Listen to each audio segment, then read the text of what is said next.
សុខាភិបាលថៃមានការព្រួយបារម្ភខ្លាំងថាករណីឆ្លងជំងឺ Covid ថ្មីអាចនឹងផ្ទុះឡើងក្រោយបញ្ចប់ពិធីបុណ្យសង្ក្រាន្តដោយសារកត្តាជាច្រើនមានដូចជាទំនាក់ទំនងជិតស្និទ្ធនៅកន្លែងបាញ់ទឹកជាពិសេសការធ្វើដំណើររបស់ប្រជាពលរដ្ឋនិងភ្ញៀវទេសចរអន្តរជាតិទូទាំងប្រទេសលោកវិជ្ជបណ្ឌិតយ៉ុងភូវរវ័នប្រធាននាយកដ្ឋានរោគវិទ្យានៃសាកលវិទ្យាល័យจุฬาលង្កនបាននិយាយថាករណីឆ្លងជំងឺ Covid ក្នុងប្រទេសថៃមាននិន្នាការកើនឡើងនៅដើមខែមេសាជាពិសេសកំឡុងពិធីបុណ្យសង្ក្រាន្តលោកវិជ្ជបណ្ឌិតយ៉ុងបានសង្កត់ធ្ងន់ថាដោយសារភាពធ្ងន់ធ្ងររបស់មេរោគ Covid នាពេលបច្ចុប្បន្នដូច្នេះហើយការព្យាបាលផ្ដោតជាចម្បងទៅលើការគ្រប់គ្រងរោគសញ្ញានិងត្រូវប្រាថ្នាប្រឆាំងមេរោគព្រមទាំងការត្រួតពិនិត្យយ៉ាងជិតស្និទ្ធដើម្បីការពារផលវិបាកគិតមកទល់នឹងពេលនេះវីរុស Omicron JN1 នៅតែជាជំងឺឆ្លងលេចធ្លោនៅប្រទេសថៃដែលមានប្រហែល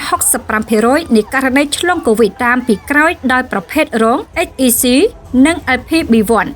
សង្ក្រាន្តជាពិធីបុណ្យលេងទឹកដ៏ពេញនិយមរបស់ថៃដែលទាក់ទាញភ្ញៀវទេសចរមកពីជុំវិញពិភពលោកជាធម្មតាមានរយៈពេលជិតមួយសប្តាហ៍ទោះបីជាមានការពេញនិយមក៏ដោយសង្ក្រាន្តត្រូវបានអាជ្ញាធរចាត់ទុកថាជាថ្ងៃគ្រោះថ្នាក់ទាំង7អស់រយៈពេលជាង1ទសវត្សរ៍ដើម្បីបង្ហាញពីហានិភ័យសុវត្ថិភាពចរាចរណ៍ដែលកើនឡើងក្នុងកំឡុងពេលប្រារព្ធពិធីនេះតួយ៉ាងហោចណាស់មនុស្ស100នាក់បានស្លាប់នៅក្នុងគ្រោះថ្នាក់ចរាចរណ៍រយៈពេល3ថ្ងៃដំបូងនៃពិធីបុណ្យសង្ក្រាន្តដែលចាប់ផ្ដើមកាលពីថ្ងៃទី11ខែមេសាឆ្នាំ2025